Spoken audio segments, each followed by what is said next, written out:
Essa palavra, antes de entrar no tema dela, eu quero fazer uma pergunta para você. Quem aqui já foi abençoado quando nós estivemos adorando, louvando ao Senhor nesse tempo? Como o nosso pastor disse, o tempo de generosidade, que também é adoração, e nós já pudemos nos dedicar, adorar ao Senhor. Mas quem crê que Ele ainda tem mais? Ele tem uma porção para você, uma porção recalcada, sacudida, transbordante, uma palavra que pode transformar, mudar, dar direção à sua vida. Em nome de Jesus, quem crê, diga amém. E Deus colocou algo em meu coração há alguns dias. Eu não sei como acontece, é com você, mas comigo, quando Deus me dá algo específico para um tempo, eu começo a enxergar todas as coisas e tudo aquilo que eu estou vivendo, eu fico sempre me lembrando daquilo. E eu fico perguntando, Deus, o que isso tem a ver com aquilo que o Senhor colocou no meu coração? E aí no trabalho, Senhor, o que isso tem a ver com aquilo que o Senhor colocou em meu coração? E eu vou caminhando, eu vou ruminando, e é dessa forma que Deus vai fazendo. Eu sei que Deus fala individualmente, em formas específicas. E eu sei que essa pergunta ficou ecoando no meu coração, e eu falei, Senhor, essa pergunta é uma pergunta que permeia toda a terra. E você vai saber já qual é. E o tema da mensagem de hoje é ainda que. E talvez você possa pensar, mas está faltando algo nessa expressão, essas duas palavras, ainda que. Mas o que eu quero dizer para você é, ainda que eu não sei o que você está passando, eu não sei qual é a luta que você está enfrentando, ainda que essa situação que você está vivendo, Deus continua sendo bom, ainda que. E essa pergunta que eu me fiz, e confesso para você que é difícil encontrar resposta para ela, e não só para mim, mas para as pessoas que estão próximas. Eu fiz essa pergunta para algumas pessoas, e dizia, se Deus é bom, por que coisas ruins acontecem?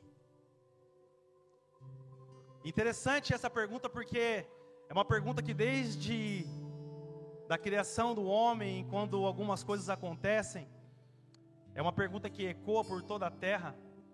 E nem a teologia, a filosofia, os maiores pensadores e mestres podem responder essa pergunta com alta precisão. Se Deus é bom, por que coisas ruins acontecem?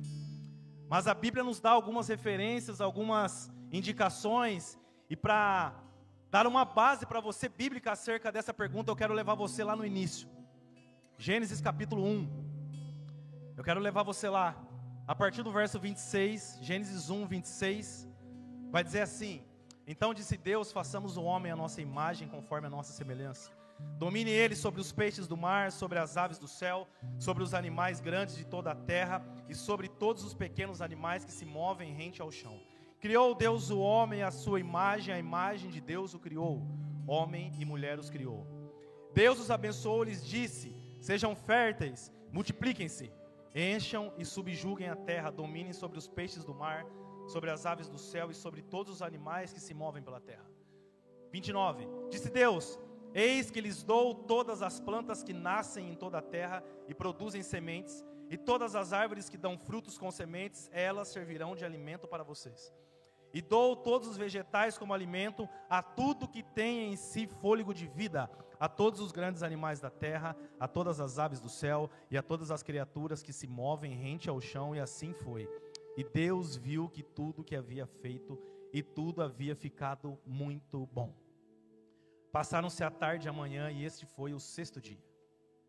E agora eu vou para Gênesis capítulo 2, a partir do versículo 15, vai dizer assim: o Senhor Deus tomou o homem e o pôs no jardim do Éden para cultivá-lo e guardá-lo. E o Senhor Deus ordenou ao homem: coma livremente de qualquer árvore do jardim, mas não coma da árvore do conhecimento do bem e do mal, porque no dia em que comer dela, certamente você morrerá. Igreja, o jardim, a criação, o homem, todas as coisas estavam em perfeita harmonia. E aqui já havia algo revelado, a bondade de Deus. Mas acontece algo depois à frente, no capítulo 3 de Gênesis, vai revelar o relato da queda do homem. Então, quando o pecado entra, algumas coisas acontecem. Então, os problemas começam. E no capítulo 3 de Gênesis, nós vamos ver um decreto, agora alguns decretos de Deus, acerca da desobediência do homem. Ele vai dizer para a serpente: maldita entre os animais, rastejará sobre o seu ventre, comerá do pó da terra todos os dias. Para a mulher, Deus lançou uma palavra: você sofrerá dores de parto, sofrerá agora o homem, você comerá do suor do seu rosto. E agora a criação não terá apenas agora os vegetais que nós vimos aqui, mas agora vai produzir espinhos e abrolhos. Ou seja, a perfeita harmonia em que Deus criou todas as coisas agora estava desequilibrada por conta do pecado. O homem rejeitou o presente de Deus, que era perfeito, e ele escolheu o presente de Satanás, que é o pecado. E junto no pacote do pecado algumas coisas vêm: sofrimento, dor, tristeza, angústia. Então entenda você que a bondade de Deus foi revelada na criação, e você vai ver à frente que Deus continua sendo bom, apesar do sofrimento, apesar de coisas que entraram a partir da queda do homem. Deus, mas talvez você pergunte assim: David, mas Deus não poderia ter cuidado de todas as coisas e não permitido que isso acontecesse? Entenda uma coisa: Deus, Ele é um Deus de relacionamento, Ele não é um Deus tirano, Ele não é um Deus que nos cria como seres em série, como se fosse uma linha de produção. Nós não somos robôs. O seu carro, você entra no seu carro e você vai, quando você vira para a direita, ele vai virar para a direita. Quando você vira para a esquerda, ele vai virar para a esquerda. Se você pisa no freio, ele vai diminuir. Se você acelera, ele vai acelerar. E assim por diante. Mas entenda você que Deus nos deu algo chamado livre-arbítrio. Nós não somos máquinas. E diante disso que Deus entregou ao homem, deu com liberdade, para que nós possamos tomar as nossas decisões, pelo mau uso do livre-arbítrio, então o sofrimento entra. E a partir de agora, desse tempo da queda, o sofrimento agora acompanha toda a criação. Mas ao longo da história você vai ver que Deus continua sendo bom, mesmo diante dessas situações. E há um texto muito conhecido da palavra de Deus, um texto que vai revelar a bondade dele. É um texto que talvez em muitas casas, muitas Bíblias estão abertas nessa página, um texto muito conhecido, e talvez as pessoas até nem conheçam na sua profundidade o que de fato esse texto relata. Mas eu quero caminhar um pouquinho com você por ele, o tão conhecido Salmo 23, que vai falar algumas coisas. Quem escreveu o Salmo 23 foi Davi, e Davi, ele faz uma correlação daquilo que ele era, ele diz: o Senhor é o meu bom pastor. Davi, ele era pastor, ele cuidava das ovelhas do pai, e ele sabia exatamente como um pastor deveria fazer com as suas ovelhas. Tanto que, quando ele está diante da batalha com o gigante Golias, ele diz, aqueles homens desacreditavam de Davi. Ele dizia assim: você é um pequeno menino, como que você vai competir, como você vai lutar com um gigante treinado desde a infância? Então Davi diz: ei, quando um leão se levanta, um urso se levanta contra as ovelhas de meu pai, eu vou, tomo, tiro a ovelha, ataco, grudo pela juba e golpeio até matar. Ou seja, o instinto protetor do pastor estava impregnado em Davi. Então, ele entendia muito bem do que se tratava o bom pastor. E interessante que quando nós caminhamos por esse salmo, nós vamos ver que não há uma negação da dor, do sofrimento, da luta, da angústia. Entretanto, ele relata que Deus continua sendo bom. E a bondade de Deus não se manifesta na ausência da dificuldade. A bondade de Deus não se manifesta... Não, Deus, ele se revela bom quando todas as coisas estão bem. Quando a minha conta está no azul, quando a minha saúde vai bem, quando eu estou bem no trabalho, quando o meu casamento está maravilhosamente bem, quando os meus filhos estão servindo na casa do Senhor, quando tudo vai bem, então Deus se revela bom. Não. Deus continua sendo bom ainda que circunstâncias ruins aconteçam. Importante entender que a presença constante do Senhor Essa é aquela que permeia, que revela que Deus é bom, porque mesmo em vale, Deus continua caminhando conosco, está ao nosso lado, cuidando de cada um de nós. E eu quero convidar você, nós vamos caminhar um pouquinho por esse salmo. Eu quero falar acerca de 3 verdades que Deus falou ao meu coração. E a primeira verdade delas é: Deus é bom porque Ele cuida dos detalhes. Salmo 23, a partir do verso 1 diz assim: O Senhor é o meu pastor, nada me faltará. Deitar-me faz em verdes pastos, guia-me mansamente a águas tranquilas. Refrigera minha alma, guia pelas veredas da justiça, por amor do seu nome. E aqui Davi abre esse salmo com a convicção de que o Senhor é o seu pastor. E como eu disse, ele faz um paralelo daquilo que ele era, aquilo que ele exercia. Ele cuidava das ovelhas do Pai, então ele declara que o Senhor é pastor. Mas interessante que Davi aqui no caso, ele se coloca como a ovelha. Porque a ovelha é um animal frágil, indefeso, dependente, que precisa da proteção, do cuidado, da direção do pastor. E Davi entende que quando ele é guiado pelo pastor, ele entende que ele vai chegar a verdes pastos, a águas tranquilas. Deus trará paz, mesmo em meio à aflição. A bondade de Deus, portanto, se manifesta primeiramente no seu cuidado. Você crê que mesmo em meio a essa situação que você está vivendo, Deus é bom e Ele está cuidando de você em todo o tempo? Você crê? Você realmente tem convicção e fé no seu coração que mesmo em meio a essa luta que você está enfrentando, Deus está cuidando de todas as coisas e Ele não falha e Ele é fiel? Você crê? Pois é exatamente o que Davi declarou. E nós podemos ver ao longo da palavra de Deus, quando nós olhamos para José, vendido pelos irmãos, ele foi injustiçado, foi encarcerado, passou por muitas dificuldades, mas depois, o propósito de Deus, tudo isso que ele passou, fazia parte, um processo para o cumprimento de uma palavra. Veja só, Gênesis capítulo 50, versículo 20 vai dizer assim: José dizendo: Vós na verdade intentastes o mal contra mim, Deus, porém, o tornou em bem para fazer como se vê neste dia, para conservar muita gente com vida. Ou seja, José passou por dificuldade, assim como você e eu passamos. Mas Deus o guardou, Deus o protegeu, não abandonou José. Pelo contrário, ele usou as circunstâncias adversas para cumprir justamente o propósito que ele tinha na vida dele. O próprio Davi, que era o pastor de ovelhas, aquele homem que, quando Samuel, o profeta, vai na casa de Jessé, seu pai, para ungir o novo rei de Israel no lugar de Saul, então Jessé reúne seus filhos, e Deus fala para Samuel: não é nenhum desses. Então ele pergunta a Jessé: não tem mais nenhum? Aí Jessé diz: tem um filho meu que está lá nos pastos cuidando das ovelhas, então manda chamar. Então chama, ou seja, até mesmo dentro da sua casa, Davi ele era ele era o mais desprezado, o menos provável. Mas Deus não olha a capacitação humana, Ele não olha a circunstância, porque é Ele quem faz a obra, é Ele que capacita, é Ele que dá crescimento, é Ele que dá direção. Creia nessa palavra, não é pela sua capacidade que você vai vencer, mas é porque você confia nele.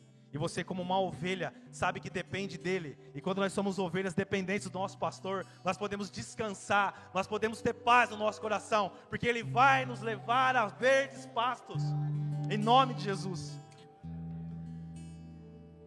Pedro foi aquele que negou Jesus. E talvez quando ele volta a pescar, ele volta para a praia, talvez para ele não tinha mais esperança. Então Jesus vem e restaura, Jesus vem e toca, Jesus vai e abre a ferida e diz: Pedro, tu me amas? E por 3 vezes Jesus vem e toca, e Pedro, depois nós vemos ele sendo o precursor, aquele que deu início à igreja de Jesus. E ele, quando ele abre os seus sermões, ele ganha milhares e milhares de almas. Não era pela capacidade de Pedro, mas é porque o Senhor o tocou. O que dizer de Paulo? Aquele que perseguia, que matava, que prendia cristãos, depois se torna um apóstolo dos gentios e passou a sofrer por amor do seu nome. Perceba que é algo em comum para todos esses que eu citei aqui. Todos eles passaram por dificuldades, desafios, lutas, mas cumpriram o propósito de Deus em suas vidas. talvez você também está enfrentando dificuldade, mas creia que Deus tem descanso para mim e para você. Deus tem verdes pastos para mim e para você. Davi conduzia as ovelhas do seu pai e levava ela a esses lugares de descanso. E talvez você pense assim: mas será que era algo realmente que Davi fazia com tanta certeza? Eu não sei Davi, mas a Bíblia vai dizer que existe um bom pastor que deixa as 99 no aprisco e ele vai atrás daquela que está perdida. Eu não sei se você chegou aqui, se você é ovelha perdida, eu não sei se você é aquele que se perdeu fora, mas eu quero dizer para você que hoje o bom pastor está aqui e ele deixa as 99 no aprisco para cuidar de você, para aproximar você, para trazer você para perto dele e dizer: eu cuido. Esse é o bom pastor. Davi poderia ser falho, mas o bom pastor não é. Ele está cuidando. Talvez você está num beco sem saída, você está numa situação que você não sabe o que fazer, você não sabe como resolver. Mas entenda uma coisa: Ele continua sendo bom.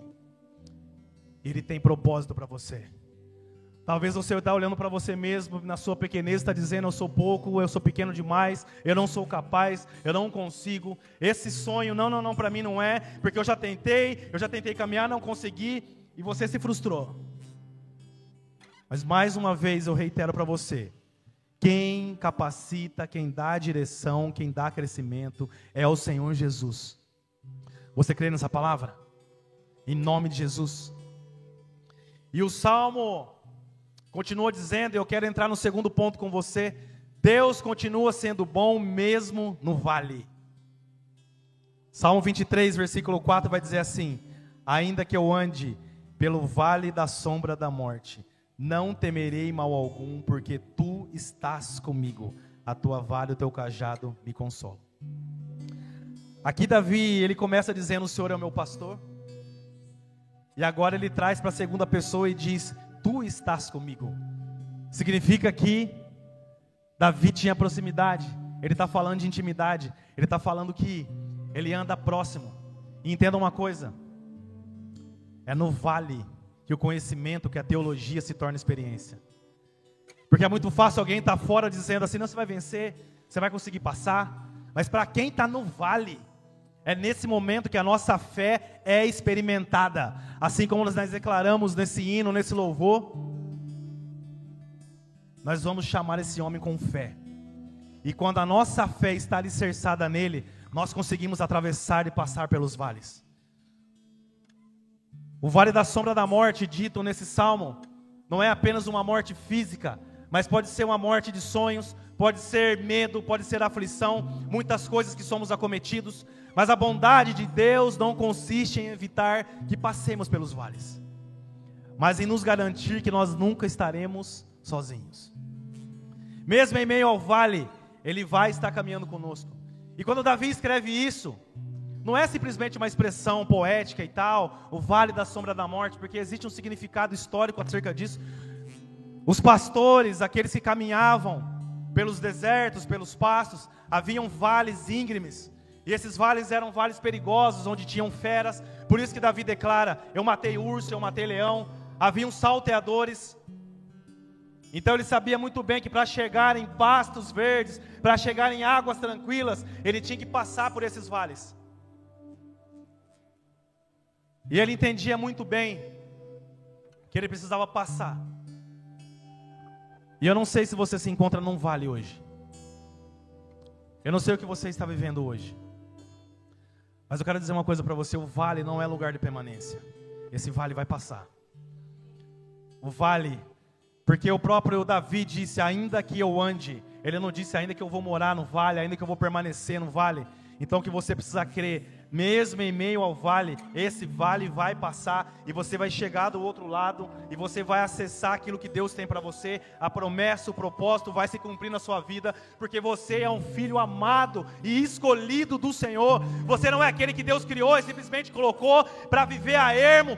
Não, você está aí, agora você se vira. Não, Ele criou, mas Ele continua cuidando, Ele continua guardando, Ele continua protegendo, Ele continua guiando. Você tem fé para crer? Então levanta sua mão para receber, Ele é aquele que está cuidando de todas as coisas da sua vida. E nada, absolutamente nada, vai parar o plano e propósito do Senhor que Ele tem para você. Existe um que pode parar. É Satanás, né, David? Não, ele não tem poder. O único que pode romper e interromper o propósito do Senhor na sua vida é você mesmo. O único que pode parar o plano do Senhor é você. Se você pensar, para mim não dá mais, eu vou desistir, eu vou deixar, cansei, talvez o propósito do Senhor de fato seja abortado na sua vida.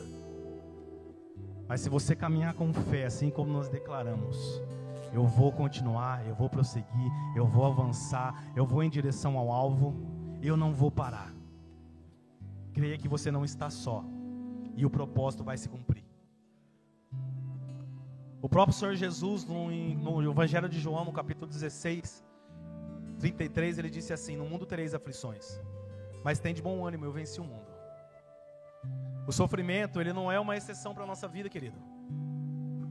Então entenda uma coisa: o vale de fato não é profecia, mas ele acontece.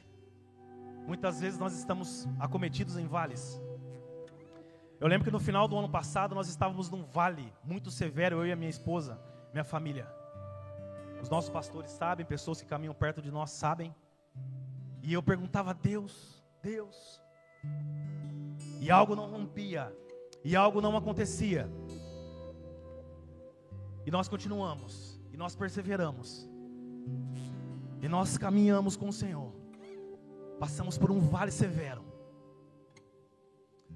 Mas na virada do ano algo aconteceu, e as coisas começaram a mudar. E eu nem sabia que a gente ia fazer, que a nossa igreja ia expandir dessa forma, e nós estaríamos hoje nesse lugar. E quando o pastor falou assim, aí vamos encarar, aí nossos pastores são corajosos, quando a gente olhava para esse prédio aqui e falava, vamos, né? E a gente colocou a mão no arado, vamos embora. E essa obra começou a acontecer, e começamos a trabalhar. E hoje esse lugar lindo, ainda não está 100%, mas muito aconchegante, maravilhoso que Deus nos preparou. E nós nos dedicamos a essa obra, trabalhamos aqui, e terminou a obra. No dia da inauguração nós terminamos, no dia seguinte eu recebo uma mensagem no meu celular. Havia um projeto que nós estávamos concorrendo, havia algo que nós almejávamos, orávamos ao Senhor, Deus, nos dá. Eu trabalho com obras, e depois que essa obra do Senhor, a grande obra espiritual terminou, Deus nos deu uma grande obra terrena. E na semana seguinte, algo rompeu na nossa vida. Que foi algo que eu fiquei assim, maravilhado com o Senhor. Eu falei, Deus, só o Senhor mesmo. Mesmo em meio ao vale, Deus continua sendo bom. E eu poderia contar vários testemunhos aqui. E eu sei também que você tem.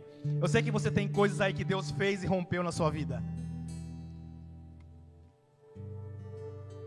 Nós precisamos crer. O sofrimento entrou por conta do pecado. Mas deixa eu contar um segredinho para você. Ele tem um plano. Ele tem um plano. Ainda não é o fim, não. Aguenta mais um pouco. Suporta. Ele tem um plano. Ele ama você, Ele quer te restaurar, Ele quer te curar, Ele quer fazer novas, Ele quer virar página na sua vida, Ele quer transformar, Ele quer dar algo novo. Mas você precisa continuar caminhando, você precisa continuar perseverando, você precisa continuar avançando. A palavra vai dizer que os planos do Senhor são infinitamente maiores e melhores do que os nossos. Talvez você tenha um plano aí, e o plano que Ele tem para você não vai caber nesse plano seu, não. Então o melhor a fazer, sabe o que é? Deixa o seu plano um pouquinho e vamos viver, caminhar nele para viver o plano dele. Porque talvez o seu plano seja pequeno, seja uma caixinha que não vai caber. Mas o plano dele pode ser gigantesco. E aí você vai precisar de espaço, porque não vai dar. O seu plano não vai dar. Aleluia! E o terceiro tópico dessa noite, seguindo esse maravilhoso salmo: Deus é bom porque o seu propósito é maior que nossas dores. As dores fazem parte. O sofrimento entrou. É verdade, os vales existem. Mas o propósito dele é maior do que todas essas coisas. A partir do versículo 5 do Salmo 23 diz assim: prepara uma mesa perante mim, na presença dos meus inimigos. Unges a minha cabeça com óleo, o meu cálice transborda. Certamente que a bondade e a misericórdia me seguirão todos os dias da minha vida, e habitarei na casa do Senhor por longos dias. Davi está declarando aqui que o sofrimento não é o ponto final. A bondade e a misericórdia de Deus nos acompanham nessa vida. E o propósito de Deus é aquilo que foi lá no início de Gênesis: relacionamento. O propósito de Deus é que nós andemos junto com Ele como amigos. Assim como Abraão foi chamado amigo de Deus, Davi foi chamado homem segundo o coração de Deus, e tantos homens e mulheres que caminharam com o Senhor e continuaram servindo a Ele e vivendo uma vida com um propósito, porque estavam próximos daquele que é o pastor, aquele que protege, cuida, guia, direciona, guarda, dá provisão. Nós precisamos estar próximos do Senhor. O homem se rebelou, se afastou da presença, é verdade. Nós sofremos consequências disso, sim. Mas nós precisamos continuar caminhando e crendo nele. Olha o que vai dizer lá em Romanos capítulo 8, muito conhecido também, verso 28. Sabemos que todas as coisas cooperam para o bem daqueles que amam a Deus, daqueles que são chamados segundo o seu propósito. Todas as coisas cooperam significa que nem todas as coisas são boas em si mesmo. Coisas ruins também cooperam. Mas Deus, em sua soberania, Ele utiliza do seu poder, do seu agir, para trazer a nossa vida em conformidade com quem? Em conformidade com o Filho, com Cristo. Olha o versículo 29. Pois aqueles que de antemão conheceu, também os predestinou para serem conforme à imagem do Filho, a fim de que ele seja o primogênito entre muitos irmãos. Há esperança para mim e para você. A palavra é: há esperança para mim e para você. Apocalipse 21, verso 4, a esperança final está na promessa: Ele enxugará de seus olhos toda lágrima, e já não haverá morte, nem pranto, nem clamor, nem dor, porque já as primeiras coisas já passaram. Essa é a consumação do propósito divino. Novo céu, nova terra estabelecida, as coisas de volta em perfeita harmonia, e nós poderemos viver com Ele em paz, descansando, sabendo que Ele cuida de todas as coisas. Apocalipse 21 é o penúltimo capítulo da Bíblia, e parafraseando Billy Graham, ele disse uma vez: fiquem tranquilos, vai ficar tudo bem. Eu li a última página da Bíblia. E sabe o que eu fiz? Eu fui ler a última página da Bíblia. Eu li o capítulo 22. E ele está certo, porque lá está tudo resolvido. Está tudo resolvido. Nós precisamos entender uma coisa: Deus não está preso ao plano cronológico. Ele é alfa e ele é ômega. Ele já foi lá no capítulo 22 de Apocalipse. Ele já resolveu todas as coisas. Nós precisamos agora é crer e continuar caminhando com propósito, para que isso se cumpra na nossa vida. Não para no meio do caminho. Não desista. É como um bordado, né? Se você olhar do lado contrário, você vai ver algumas linhas, um tanto quanto desajeitadas, e algo que não tem nenhum tipo de significado. Mas a visão de Deus é quando Ele olha o bordado pelo lado de cima. E aí há uma perfeita obra de arte feita, realizada, com as linhas bem alinhadas e colocadas com as suas cores da forma que Ele projetou e planejou. Talvez você está olhando o bordado pelo lado de baixo e você está vendo coisas desajeitadas na sua vida. Mas eu quero convidar você hoje a mudar a sua ótica e passar a olhar agora a arte pelo lado de cima. E enxerga o bordado que Deus está fazendo. Enxerga a obra de arte que Ele está fazendo. Ele está realizando grandes coisas. A sua família faz parte dessa obra. A sua casa, os seus filhos, o seu casamento, a sua esposa, o seu marido, faz parte dessa obra. E Ele continua projetando e fazendo e bordando pacientemente, desenhando a boa obra. E Ele está ali assim, eu comecei, mais uma linha aqui, mais uma aqui. E Ele continua fazendo. Você precisa confiar. O sofrimento talvez pode ser doloroso, parece que é demorado, parece que não vai passar, parece que não vai chegar ao fim, mas vai. 2 Coríntios capítulo 4, versículo 8, diz assim: de todos os lados somos pressionados, mas não desanimados. Ficamos perplexos, mas não desesperados. Somos perseguidos, mas não abandonados. Abatidos, mas não destruídos. Versículo agora 17. Pois os nossos sofrimentos leves e momentâneos estão produzindo para nós uma glória eterna que pesa mais do que todos eles. Assim, fixamos os olhos não naquilo que se vê, mas no que não se vê. Pois o que se vê é transitório, mas o que não se vê é eterno. Aleluia. Eu quero dizer algo para você: Jesus está voltando. Maranata, a hora vem. E como está o seu coração para a volta do nosso amado? Como está o seu coração para a volta do nosso Rei? Para aquele que é o primogênito de muitos, assim como a palavra diz. Você anseia pela volta dele?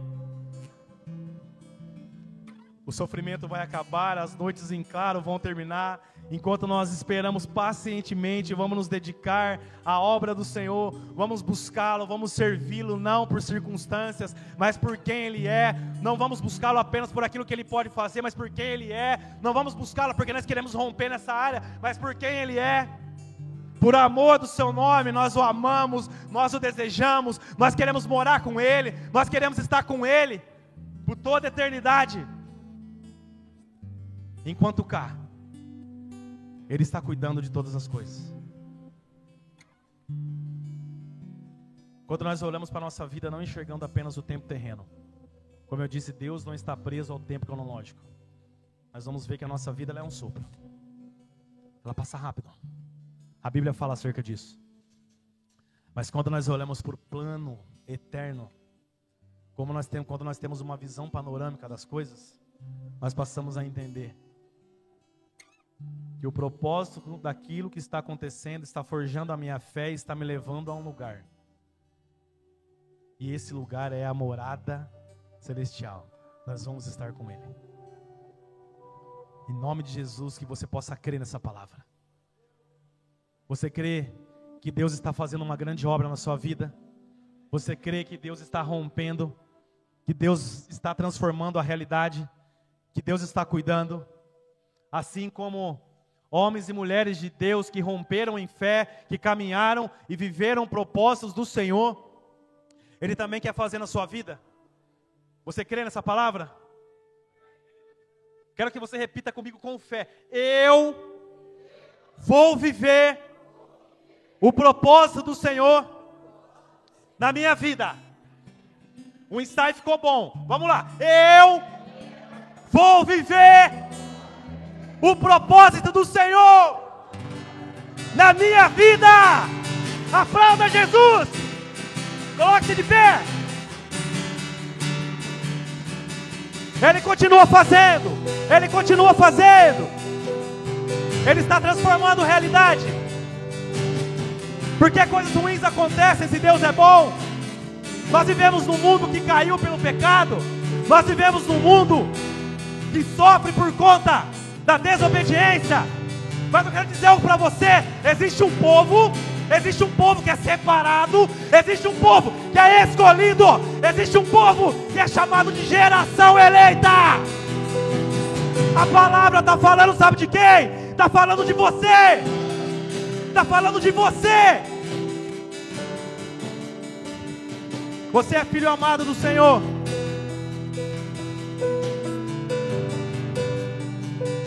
Houve alguém que sangrou no madeiro. Mas deixa eu dizer algo para você. É o mesmo que estava dizendo lá em Gênesis, haja. O mesmo que disse haja em Gênesis, é o mesmo que disse está consumado na cruz. É a mesma pessoa. A bondade de Deus se revela na cruz. A bondade de Deus se revela no sacrifício da redenção. Então, se você quer saber se Deus é bom, Ele já provou o seu amor por você. Ele já provou na cruz. Ele mesmo tomou o meu e o seu lugar. Ele veio, desceu, viveu como um homem, sofreu a morte que era para mim e para você. Nós não poderíamos pagar o preço, mas a cédula da dívida do pecado foi rasgada, porque Jesus cumpriu a obra da redenção. Em nome de Jesus, eu quero mudar essa pergunta com você. Diante das dores da vida, a pergunta não é onde está Deus, mas a pergunta é onde estamos nós. Não é mais agora Deus, a pergunta não é Deus é bom, onde Ele está diante dessa circunstância, diante desse vale. Mas a pergunta é, eu estou nele, eu estou confiando nele, a minha fé está alicerçada nele. Entenda que Deus não muda, Deus é imutável, a sua bondade dura para sempre. Quem sofre sombra de variação e quem muda somos nós. Então hoje eu quero convidar você, posicione-se em Deus, posicione-se nele. Nós vamos ministrar uma canção, e eu quero que você feche seus olhos, não olhe ao lado. Eu não sei se vai ministrar a letra ou não, se você quiser cantar, amém. Mas eu quero que você fale com o Senhor agora. Eu quero que você declare para Ele, embora Ele seja aquele que conhece, sabe, mas Ele quer relacionamento com você. Coloca diante dEle a sua dor, coloca diante dEle a sua dificuldade. Ele vai fazer além para quem crê. Em nome de Jesus.